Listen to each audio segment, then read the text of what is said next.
classement 2025 des pays les plus attractifs pour les investisseurs étrangers. Les 38 pays africains couverts par The Global Attractiveness Index 2025 sont majoritairement classés en bas du tableau, en raison notamment de la faiblesse de leur performance dans les domaines de l'efficacité du gouvernement, de l'innovation et du développement du capital humain. Bon, chers parents, ce qu'on est en train de vous expliquer ici, là, n'écoutez pas grand français, gros français, là, je lis ça pour les patrons, là, pour qu'ils n'ont qu'à aller voir si ce que j'explique là, si j'ai menti, c'est à cause de ça. Sinon, là, je peux faire résumer même là en 3 minutes, vous allez comprendre. Mais ceux qui disent qu'ils comprennent français là, et puis ils prennent français là pour tromper les gens là, c'est pour eux on lit gros français là, et puis nous on explique dans notre français. Donc ne vous inquiétez pas. Il y a un projet qu'on appelle le projet global d'attractivité. Et en fonction de l'année, on ajoute le nom de l'année dessus. C'est un projet de la Banque mondiale. C'est un projet de plusieurs grandes institutions mondiales qui essaient d'évaluer les pays. Et quand je dis plusieurs organisations, il y a par exemple le programme des Nations Unies, il y a par exemple le Fonds monétaire international, il y a par exemple la Banque mondiale, il y a par exemple la Conférence des Nations Unies sur le commerce et le développement. C'est toutes ces institutions-là qui se mettent ensemble pour former The Global Attractiveness Index, l'index d'attractivité globale. Et on ajoute le nom, la date de l'année dessus. Donc toutes ces grandes institutions du monde là, quand elles se réunissent là, je répète, je parle du programme des Nations Unies pour le développement qu'on appelle le PNUD. Je parle du FMI, le Fonds monétaire international. Je parle de la BM, la Banque mondiale. Je parle de la Conférence des Nations Unies sur le commerce et le développement. Quand ceux-là décident de mettre une structure en place pour donner les renseignements, pour dire voilà les pays, voilà leur situation là. Et ce n'est pas seulement sur l'économie qu'ils se basent. Ils se basent sur plusieurs facteurs, à savoir, est-ce que les gouvernants de ce pays-là sont efficaces dans la gestion de leurs ressources et de la politique de leur propre pays? Est-ce que les dirigeants de ce pays-là amènent ce pays-là à aller vers les changements, les innovations, à créer de nouvelles réalités? Est-ce que ces pays-là, en termes de capital humain, est-ce que les conditions des personnes s'améliorent? Est-ce que les gens font des efforts pour essayer de s'améliorer? C'est après toutes ces études-là, quand les conditions de vie s'améliorent dans un pays, quand le gouvernement est efficace dans un pays, en termes de sécurité, en termes de planification, en termes de gestion des ressources publiques, quand le gouvernement permet à ceux qui ont des cerveaux d'étudier, de réfléchir, de faire des propositions, de créer de nouvelles réalités qui peuvent être utiles aux populations, c'est ce qu'on appelle l'innovation. Et le développement du capital humain, tout ce qui peut rendre l'homme heureux et tout ce qui peut lui permettre de connaître un mieux-être, de se sentir plus à l'aise, on pourrait ici définir cela comme développement du capital humain. Quand on voit qu'un gouvernement est efficace dans tous ces domaines-là, en ce moment, on met ce pays-là dans le classement de Global Attractiveness Index, l'index global d'attractivité. C'est sur ces éléments-là que les grands investisseurs qui sont dans le monde là, eux vont regarder. Bon, ce pays-là ici, le gouvernement il est efficace, il y a l'innovation, il y a le développement du capital humain, les gens vont à l'école, ils étudient bien, maintenant ça va, c'est comme ça. C'est ça qui va maintenant les encourager, les grands investisseurs. Eux ils vont prendre leur argent et puis ils vont venir mettre dans ces pays-là. Ils vont jamais aller mettre leur argent dans un pays où les dirigeants négocient avec les djihadistes. Ils vont jamais mettre leur argent dans un pays où des gens sont des gens infréquentables.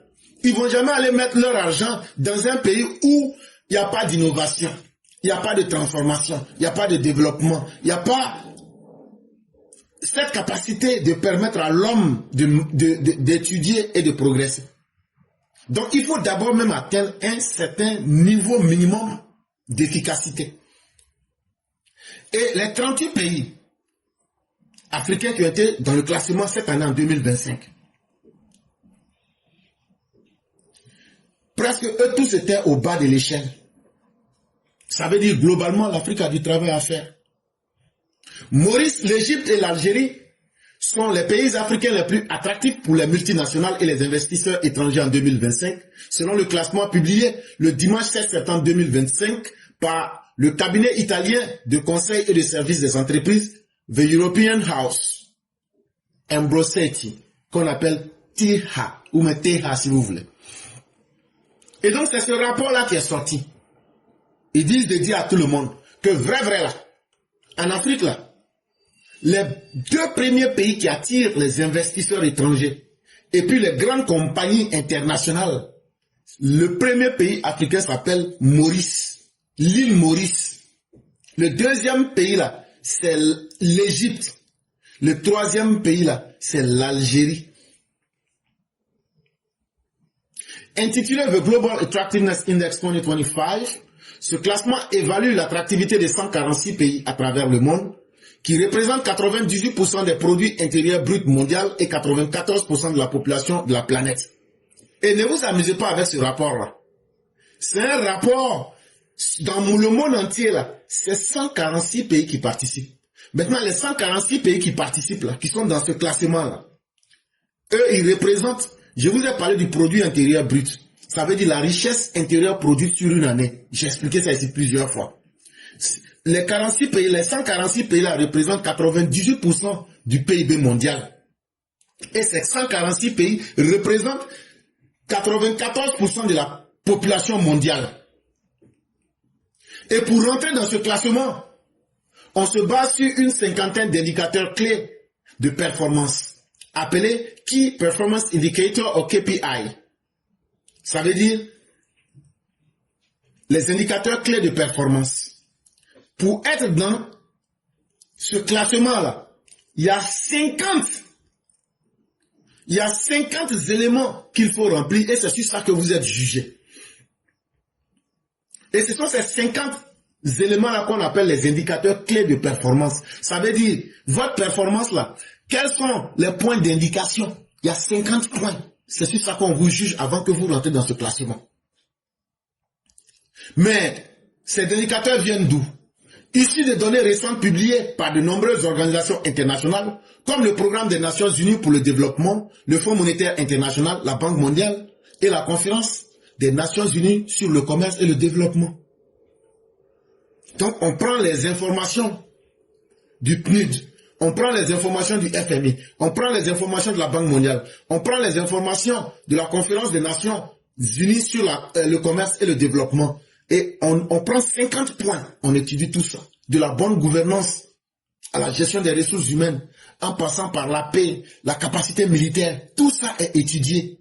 Et c'est après tout ça maintenant, ces indicateurs comprennent notamment le flux des investissements directs étrangers, le niveau de développement humain, le PIB par habitant, le ratio dette publique PIB, le chômage en termes de taux, le pourcentage de la population en âge de travailler par rapport à la population totale, l'efficacité du gouvernement, l'état de droit, le classement dans les programmes internationaux pour le suivi des acquis des élèves, l'égalité du genre, le taux des étudiants universitaires inscrits dans les filières STEM, le nombre de publications scientifiques et le nombre de développement des technologies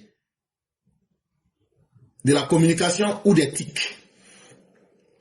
Donc, pour ceux encore qui veulent savoir encore, les 50 points là, on ne pourra pas les citer ici tous, mais sachez aussi qu'on prend par exemple, il y a combien de personnes qui prennent leur argent pour quitter dans leur pays, pour venir investir dans nos pays africains.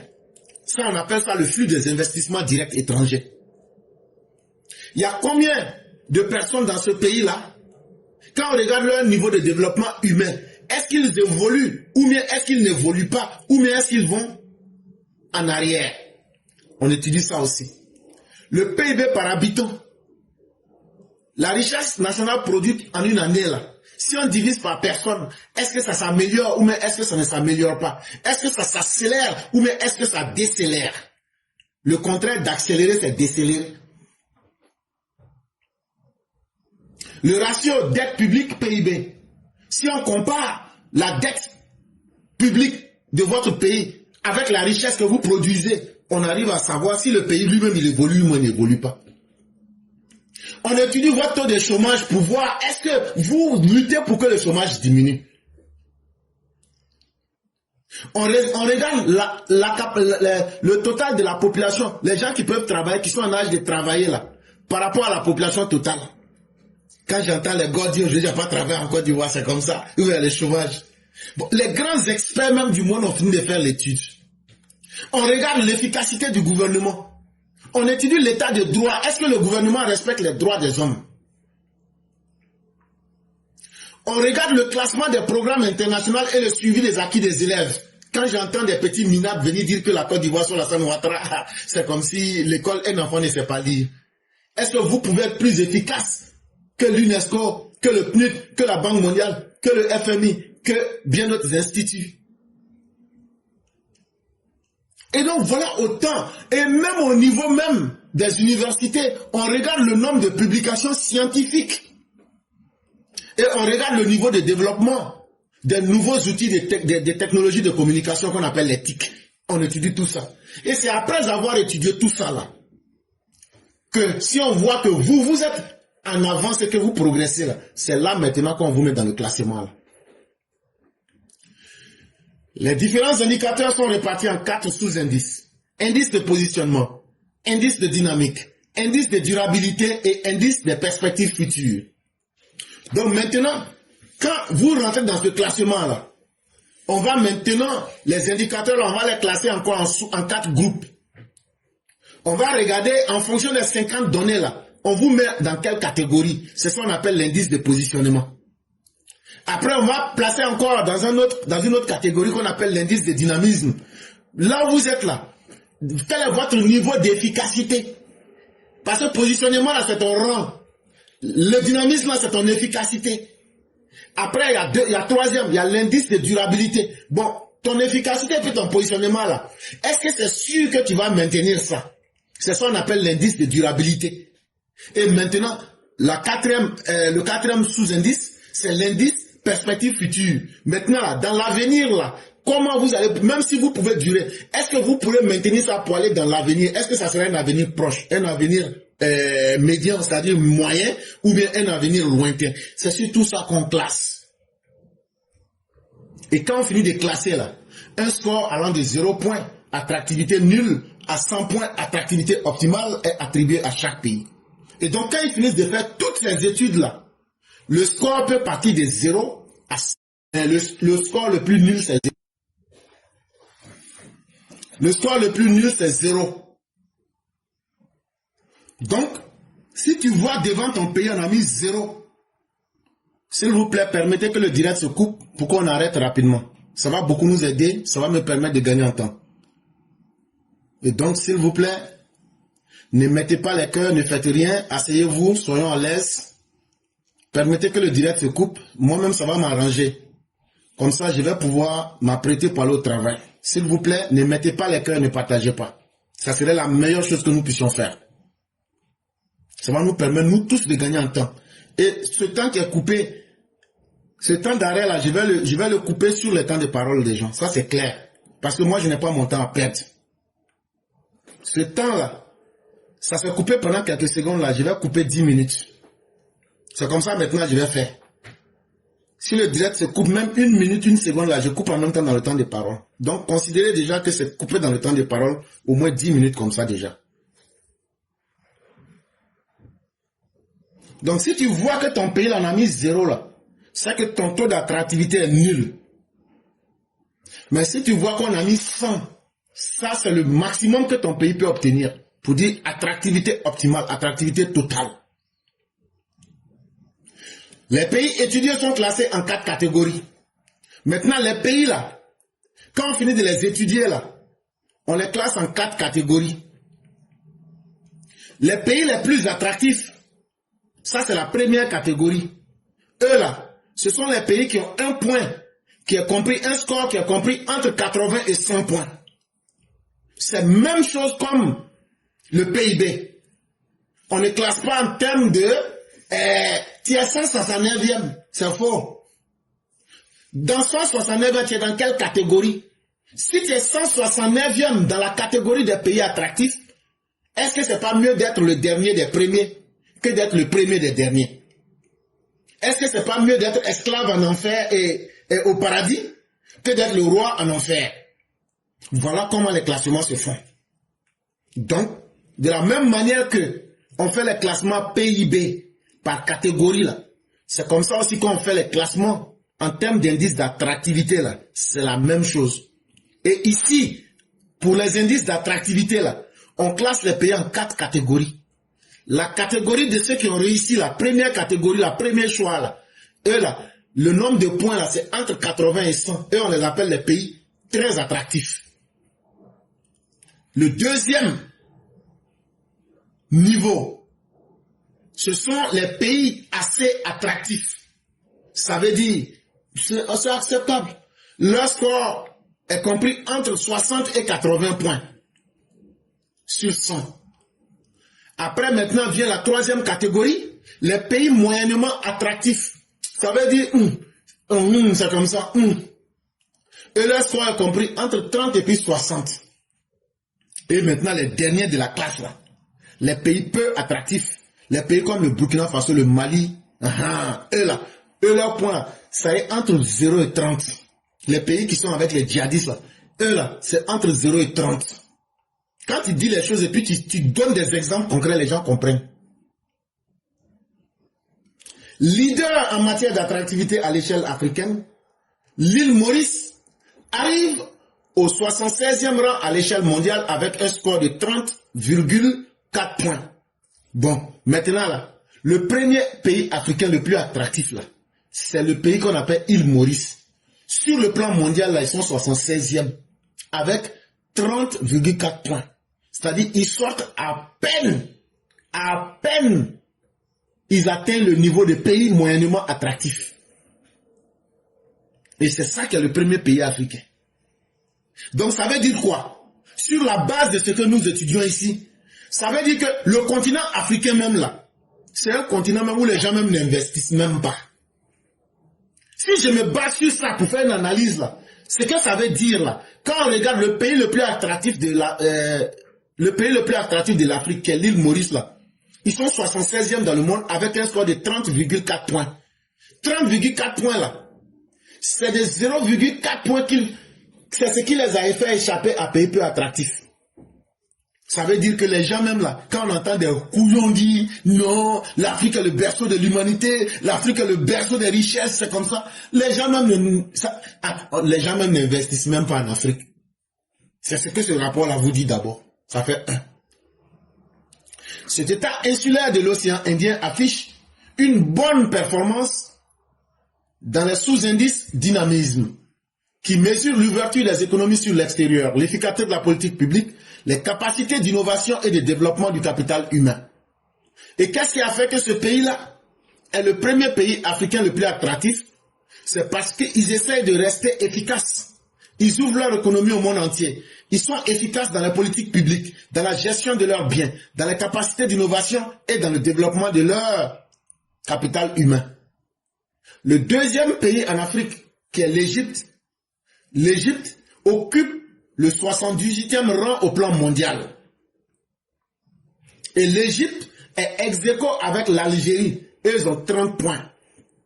Ça veut dire pays peu attractifs. Ils sont au sommet des pays peu attractifs. Ces 3 pays sont les seules économies du continent à figurer dans cette catégorie. Pays moyennement attractifs. Viennent ensuite le Maroc, qui occupe 85e place mondiale, et la Côte d'Ivoire 89e, soit 5e en Afrique, puis le Botswana, l'Afrique du Sud, le Sénégal, le Rwanda et les Seychelles, qui ferment le top 10 des pays africains. Et donc, en français simple, au plan mondial, la Côte d'Ivoire, sur l'ensemble des pays qui participent à ce classement mondial, je pense qu'il y a 146 pays qui participent dans le monde. La Côte d'Ivoire est 98e. Non, pardon, s'il vous plaît, 89e.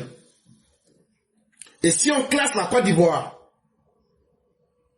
en Afrique, nous sommes 5e sur 54 pays. Et maintenant, si on classe en Afrique de l'Ouest, la Côte d'Ivoire est le premier pays le plus attractif de l'Afrique de l'Ouest. Après la Côte d'Ivoire vient le Botswana qui est 93e au plan mondial. L'Afrique du Sud est 96e, le Sénégal est 97e, le Rwanda est 99e. Et les Seychelles sont 100e. Voilà les 10 pays les plus attractifs en termes sur le continent et dans le monde. Mais le simple fait de se retrouver dans ce classement, c'est déjà un grand pas et ça veut dire que les choses peuvent encore s'améliorer.